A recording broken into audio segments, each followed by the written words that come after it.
Today's News hari ini. Selamat siang pemirsa. Kejaksaan Agung telah menetapkan 6 tersangka kasus korupsi terkait tata kelola komoditas emas sebanyak 109 ton oleh PT Antam periode tahun 2010 hingga 2021.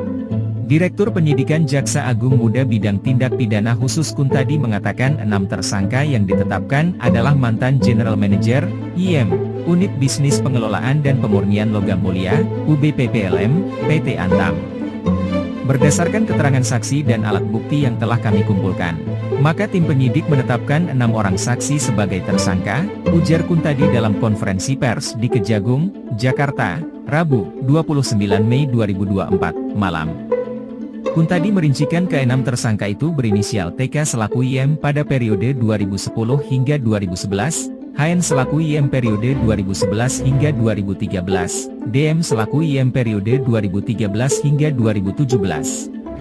Lalu, A selaku IM periode 2017 hingga 2019, MA selaku IM periode 2019-2002, dan ID selaku IM periode 2021 hingga 2022.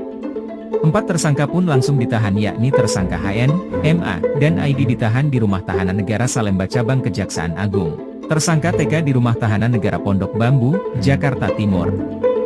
Sedangkan terhadap tersangka HM dan tersangka H tidak dilakukan penahanan, karena sedang menjalani penahanan dalam perkara lain. Kuntadi menjelaskan ke-6 tersangka yang merupakan mantan General Manager UPM PT Antam telah menyalahgunakan kewenangannya.